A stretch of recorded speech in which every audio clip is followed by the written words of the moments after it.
আসসালামু আলাইকুম সুপ্রিয় দর্শক, আজকের গুরুত্বপূর্ণ আবহাওয়ার খবরে আপনাকে স্বাগতম জানাচ্ছি। প্রিয় দর্শক, জানিয়ে দিব 29 আগস্ট শুক্রবার সকাল থেকে রাতের মধ্যে আবহাওয়ার পূর্বাভাসে কী জানিয়েছেন বাংলাদেশ আবহাওয়া অফিস। আরও জানিয়ে দিব বাংলাদেশ আবহাওয়া দপ্তরের তথ্য মতে শুক্রবার সকাল থেকে পরবর্তী 48 ঘন্টার মধ্যে আপনার জেলার আবহাওয়া কেমন থাকতে চলেছে। প্রিয় দর্শক, আপনার জেলার সঠিক আবহাওয়ার পূর্বাভাস জানতে ভিডিওটি না টেনে সম্পূর্ণ দেখুন এবং প্রতিদিন সঠিক আবহাওয়ার খবর জানতে আমাদের এই চ্যানেলটিকে সাবস্ক্রাইব করে নোটিফিকেশন বাটন অন করে রাখুন। আমরা কেবল বাংলাদেশের আবহাওয়া অধিদপ্তরের দেওয়া তথ্য মতে আবহাওয়ার খবর প্রচার করে থাকি। প্রথমে জানিয়ে দিচ্ছি 29 আগস্ট 2025 শুক্রবারের আবহাওয়া কোন জেলায় কেমন থাকতে পারে। সুপ্রিয় দর্শক, আগামীকাল 29 আগস্ট রোজ শুক্রবার সকাল থেকে পরবর্তী 24 ঘন্টার মধ্যে চট্টগ্রাম বিভাগের হাটহাজারী, ফটিকাছড়ি, রাঙ্গামাটি, বিলাইছড়ি, রাজস্থলী, আলেকখাং, তারপর হচ্ছে বান্দরবন, পাতায়া, সাতকানিয়া, কালুজান, পাইন্দু, তারপর হচ্ছে মাওলানি রয়েছে দিক থেকে ঘোয়াজালিয়া, থানসি, তারপর হচ্ছে আলীকদম, চকারিয়া, তারপর হচ্ছে দিক থেকে রয়েছে আপনার চন্দুয়াং, তারপর হচ্ছে মহেশখালী, টেকনাফ সহ একাধিক অঞ্চলের উপর দিয়ে মাঝারি থেকে ভারী বৃষ্টিপাতের কথা জানিয়েছে বাংলাদেশ আবহাওয়া দপ্তর।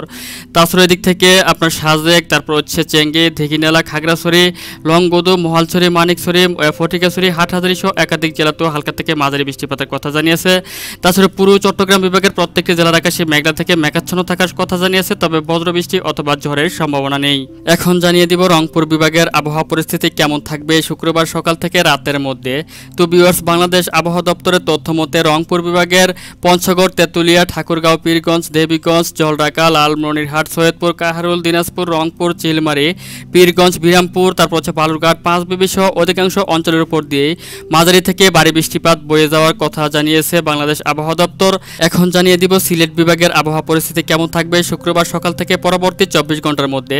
তো ভিউয়ার্স, বাংলাদেশ আবহাওয়া দপ্তর জানিয়েছে যে শুক্রবার সকাল থেকে পরবর্তী 24 ঘন্টার মধ্যে সিলেট বিভাগের সিলেট, জয়ন্তপুর, চরখাই, জকিগঞ্জ, বড়লেখা, বালাগঞ্জ, কুলাউড়া, মৌলভীবাজার, জগন্নাথপুর, সাতকবাজার, বিশম্বরপুর, ফেনারবাগ, ইটনা, বানিয়াচং, হবিগঞ্জ সহ একাধিক অঞ্চলের উপর দিয়ে হালকা থেকে মাঝারি বৃষ্টিপাত এবং সাতকবাজার, বিশম্বরপুর, সিলেট, জগন্নাথপুর, জয়ন্তপুর সহ একাধিক অঞ্চলের উপর দিয়ে মাঝারি থেকে অত্যন্ত ভারী বৃষ্টিপাতের সম্ভাবনা জানিয়েছে এবং পুরো সিলেট বিভাগের প্রত্যেকটি জেলার আকাশে মেঘলা থেকে মেঘাচ্ছন্ন থাকার সম্ভাবনা জানিয়েছে বাংলাদেশ আবহাওয়া দপ্তর।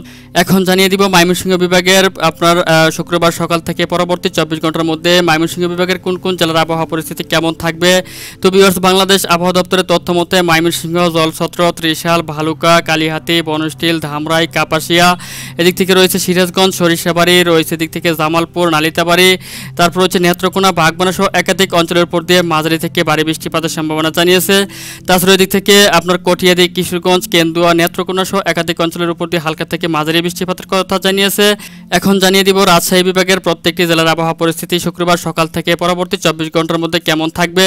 তো ভিউয়ার্স, রাজশাহী বিভাগের প্রত্যেকটি জেলার আকাশ মেঘলা থেকে মেঘাচ্ছন্ন থাকার সম্ভাবনা জানিয়েছে, তবে গোমাস্তাপুর, মহানপুর, নবাবগঞ্জ, রাজশাহী, পটিয়া, দমকল, আজিমগঞ্জ, তারপর হচ্ছে লালপুর, এদিক থেকে রয়েছে ভেড়ামারা, করিমপুর, বেলডাঙ্গা সহ প্রত্যেকটি জেলার আকাশ মেঘলা থেকে মেঘাচ্ছন্ন থাকার সম্ভাবনা জানিয়েছে, তবে বৃষ্টিপাতের তেমন সম্ভাবনা নেই, তবে আকাশ মেঘলা থেকে মেঘাচ্ছন্ন থাকবে অথবা হালকা থেকে মাঝারি ধরনের বৃষ্টিপাতের সম্ভাবনা থাকতে পারে। তো ভিউয়ার্স, এখন জানিয়ে দিব খুলনা বিভাগের আগামী 24 ঘন্টার মধ্যে আপনার আবহাওয়া পরিস্থিতি কেমন রয়েছে, অর্থাৎ আগামীকাল 29 আগস্ট সকাল 6টা থেকে পরবর্তী 24 ঘন্টার মধ্যে খুলনা বিভাগের যেসব অঞ্চলে বৃষ্টিপাতের কথা জানিয়েছে বাংলাদেশ আবহাওয়া দপ্তর, তার মধ্যে মংলা, শ্যামনগর, শ্রীকান্তপুর, সাতক্ষীরা, তারপর হচ্ছে যশোর, কোচ্ছেদপুর, দামোহদা, নড়াইল, গোবিন্দনাথপুর, অভয়নগর সহ একাধিক অঞ্চলের উপর দিয়ে হালকা থেকে মাঝারি বৃষ্টিপাতের কথা জানিয়েছে। তাছাড়া দিক থেকে আপনার রয়েছে যশোর বিভাগের কোচ্ছেদপুর, দামোহদা, আলমডাঙ্গা, মাগুরা, যশোর, নড়াইল সহ একাধিক অঞ্চলেও হালকা থেকে মাঝারি বৃষ্টিপাতের কথা জানিয়েছে। তো ভিউয়ার্স, এই মুহূর্তে আমি আপনাদেরকে বরিশাল বিভাগের শুক্রবার সকাল থেকে পরবর্তী 24 ঘন্টার মধ্যে আবহাওয়া পরিস্থিতি কেমন রয়েছে তা জানিয়ে দিচ্ছি।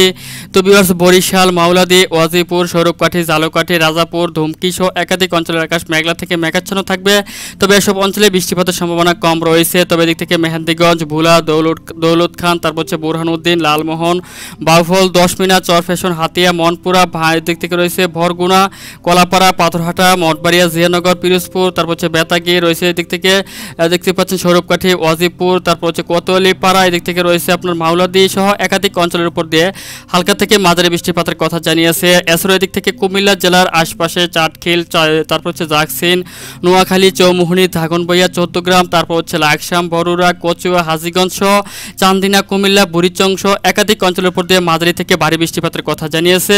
এখন জানিয়ে দিব ঢাকা বিভাগের আগামীকাল 29 আগস্ট শুক্রবার সকাল থেকে পরবর্তী 24 ঘন্টার মধ্যে আবহাওয়া পরিস্থিতি কেমন থাকতে চলেছে। তো ভিউয়ার্স, বাংলাদেশ আবহাওয়া দপ্তরের তথ্য মতে ঢাকা বিভাগের মুন্সিগঞ্জ, হোমনা, নরসিংদী, কাপাসিয়া, ঢাকা, দোহার, শিবচর, মাদারীপুর, ফরিদপুর, শিবালয়, ধামরাই, নাগরপুর, তারপর হচ্ছে দিক থেকে রয়েছে কাপাসিয়া সহ একাধিক অঞ্চলের উপর দিয়ে মাঝারি থেকে ভারী বৃষ্টিপাত বয়ে যাওয়ার কথা জানিয়েছে। এছাড়াও একাধিক অঞ্চলের আকাশ আংশিক মেঘলা থেকে মেঘাচ্ছন্ন থাকার কথা জানিয়েছে বাংলাদেশ আবহাওয়া দপ্তর। তো ভিউয়ার্স, এই ছিল এখনকার মতো আমার কাছে পাওয়া আজকের আবহাওয়ার সবচেয়ে গুরুত্বপূর্ণ এবং লেটেস্ট আপডেট।